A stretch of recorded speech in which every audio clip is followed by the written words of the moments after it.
Hello everyone, welcome to another edition of Telegraph Herald, More in the Score, presented by Dubuque Bank and Trust and Dubuque Auto Plaza. I am your host, Steve Ortman.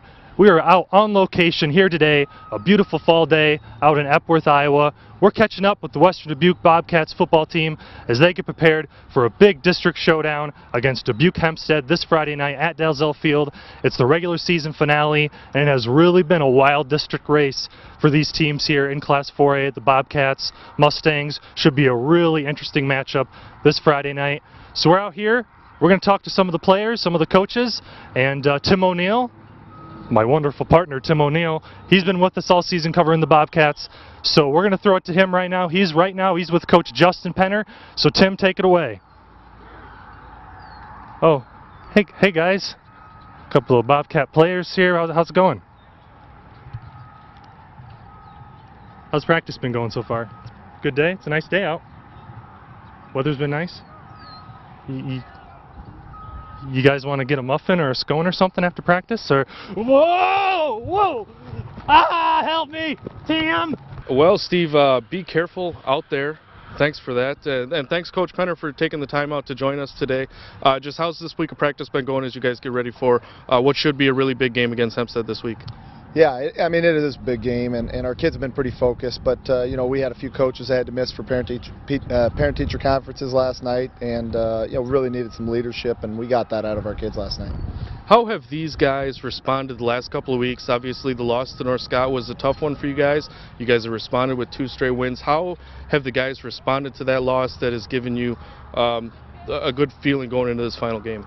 Yeah, you know, that North Scott game left a bad taste in our mouth, and you know, I just love the way the kids responded. There was a lot of stress going into that senior game, a county game, first time ever meeting, a lot of district implications, and just love the way they came out with that. And homecoming is an opportunity for some distractions. That didn't seem to set us back too far, and played pretty well Friday night. So some good things, and I think that these kids are ready to play more football yet.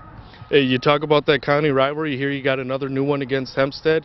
You guys looking for the county championship? I think you guys have probably already clinched it based on what you've done this season. Just how much does that add to the rivalry, add to this game, based on the fact that it's also win or go home basically for the playoffs?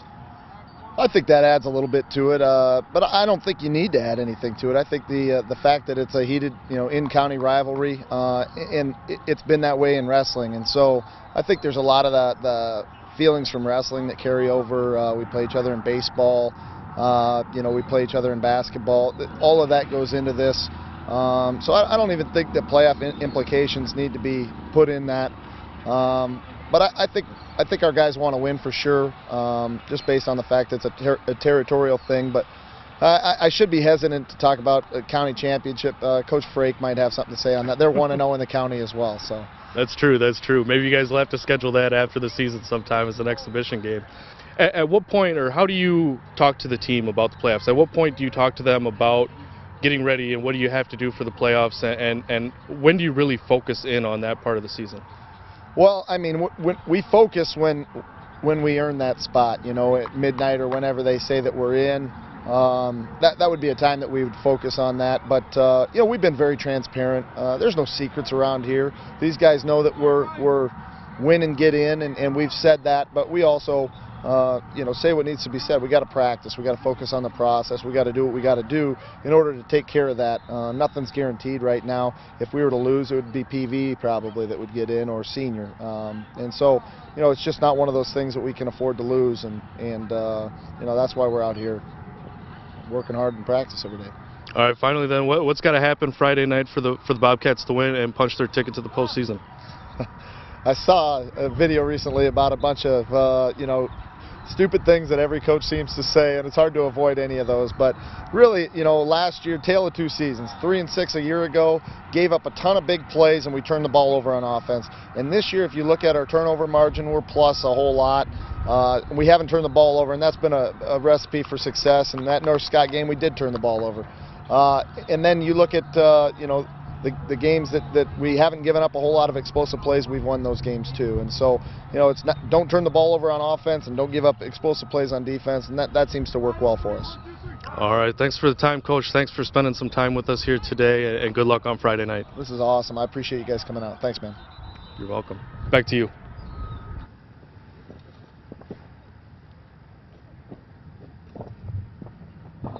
Oh. Thanks, guys. Appreciate it.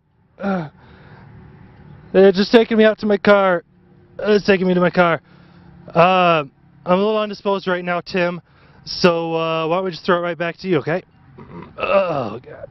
Oh, it's good for your back.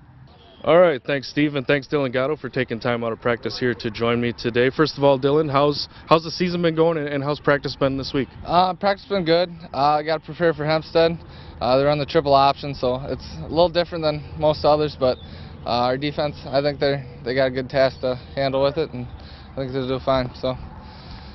You guys had a rough loss to North Scott there in the season, but you've come back and won 2 straight to set yourselves up with this game, this final regular season game against Hempstead. Basically, winner has a chance to get in the playoffs, loser is going to be out. Just how do you guys approach this game this week? We always say that it's just like any other game, but honestly, it really isn't. We got to win this, and no pressure or anything, but we got to come out on top to get to the playoffs and keep pushing. So, it's tough to just go out and play, but it's always in the back of your mind. How much does it add to the fact that it's another county school? You guys have played almost every Dubuque County school this year. This is the final one here. Just how much does that little rivalry aspect add to this game? From the beginning of the season, Coach Penner, he always harped that he wanted to be Dubuque County champs, and to be in the spot that we are right now, it's incredible, because we can be Dubuque County champs if we come out on top on Friday. So it's big. It's a great opportunity. So. All right. Finally, then, what's going to have to happen for you guys to win on Friday night and book a trip to the playoffs? You just got to play hard, play fast, and have fun. And we got to stick together. Line's going to do their job. Defense is going to do their job, and we just all got to do our job, and they'll put together a good win. So hopefully that does the job. So yeah. All right. Thanks a lot, Dillon. I appreciate your time. Good luck on Friday night. Thank you. Thanks for having me. All right, competition time here with Bobcats quarterback Dillon Gatto. We got 3 receivers out on the field, 1 at 10 yards, 1 at 20, 1 at 30 yards. You get 2 throws at each level, 10, 20, or 30 points for each completed pass at that level. Dillon, why don't you introduce us to the receivers we got standing out there today? We have Kyle Cleary at 10 yards, Max Steffen at 20, and Ben Lenster at 30. All right, let's get this started. I have no problem going first. Tim's going to go second, and undoubtedly the winner, Dillon, will go last. You ready? Yep. Ready to do this? Move or 2, Rover, sit, hut, hut.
that's going to do it for the competition. Dillon Gatto, as expected, the winner, 90 points. I came in second with 60 points. Tim O'Neill bringing up the rear with 40 points. So it was a good time. We wish the Bobcats luck. Thanks for having us out here this Friday night against Dubuque Hempstead. Should be an exciting game at Dalzell Field. Be sure to watch it on our Telegraph Herald live stream. What's the site, Tim? TelegraphHerald.com/live. That's the spot. You can also follow us on Twitter at THSportsFeed, as well as our Telegraph Herald Facebook sports page. So be sure to follow us, give us a like. We have all the local action for you. Again, thanks to the Bobcats for having us out, Dillon Gatto and the Western Dubuque football team. That's going to do it for this episode of Telegraph Herald. More in the Score, presented by Dubuque Bank and Trust and Dubuque Auto Plaza. I am your host, Steve Ortman. He's Tim O'Neill. He's the winning thrower, Dillon Gatto, and we'll see you next week.